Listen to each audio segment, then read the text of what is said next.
Good morning, this is Susan. I have a few words to say real quick today. We're all seeing the shortages in our grocery stores, or in our larger grocery stores anyway. I don't see many changes in my local grocery store, but the prices are going up there. But if everything goes to pieces like they're saying it will, we will have to depend on our pantries, on what we have stored up.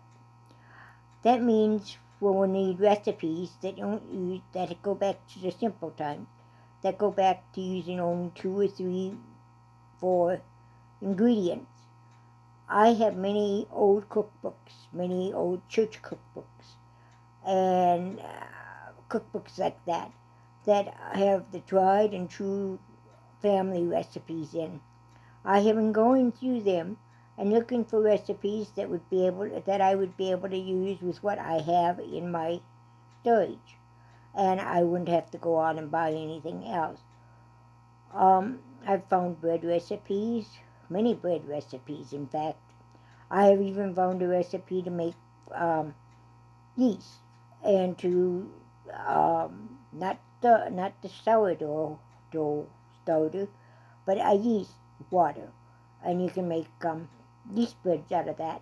That would be something that's very, very handy.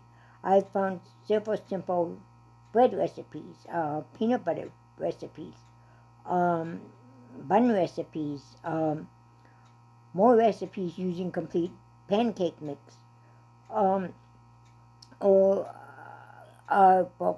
biscuit mix or so forth that we have in our pantries. I have many other seasoning recipes I've found that I can use just plain simple spices that I have in my cupboard and combine them together and make a different recipe and make a different flavor with them. So what I'm going to do these next few days is go through all my cookbooks and find all these simple recipes.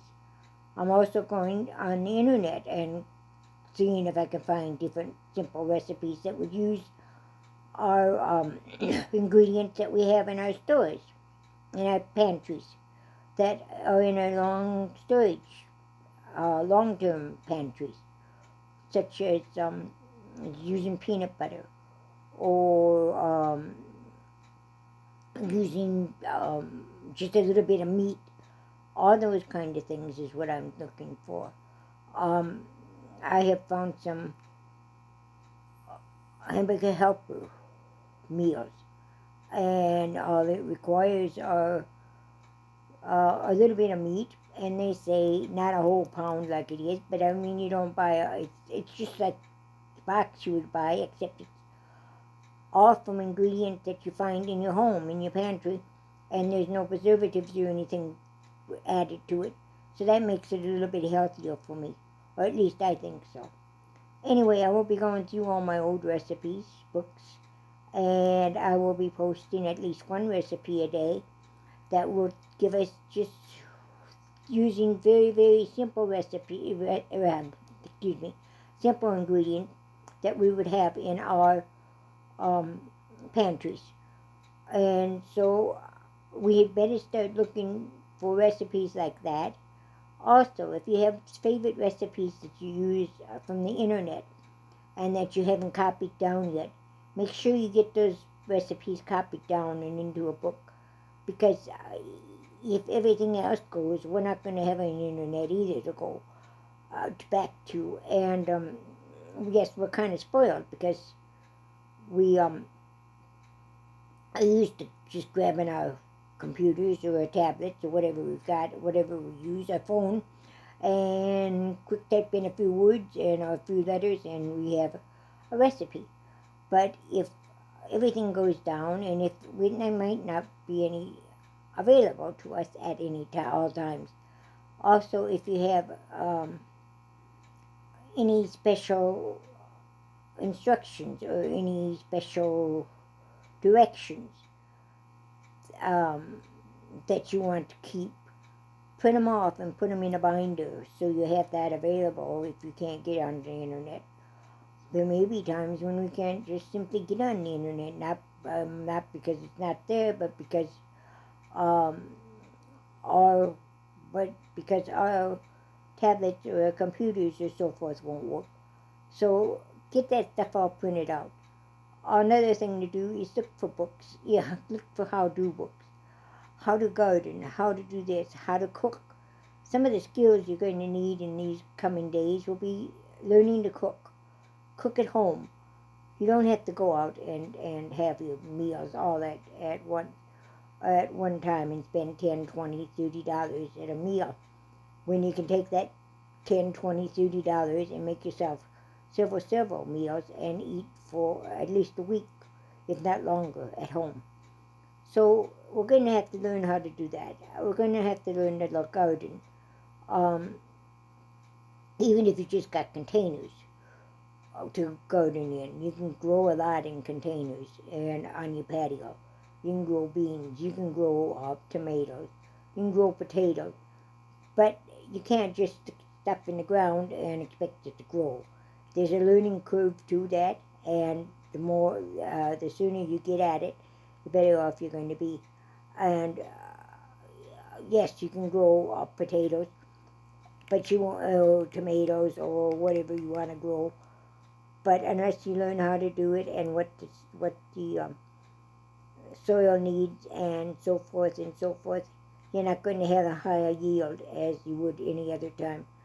So you'll be wasting your time and your energy just for a little bit of a yield. Another thing you should learn how to do is how to process that food, how to preserve it, how to keep it so you can have it later on in the year or in the winter when you can't buy the fresh any longer, or if it's not in season.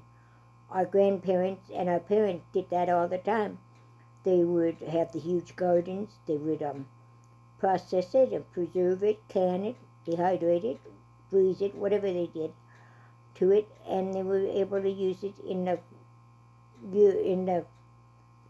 seasons where it wasn't in season, and it was just as fresh and it tasted just as good. They were able to serve us nutritious meals because of the work that they'd done in the summer.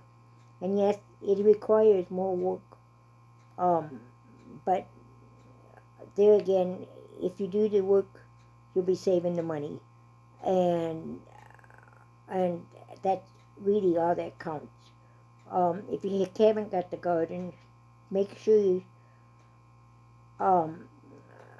go to your farmers markets. Make sure that you talk to the producers. Make sure you work out a good relationship with the producers. And so when it comes down to it, to the nitty-gritty, you have somebody you can turn to somebody you know will help you get your food and stuff that you need.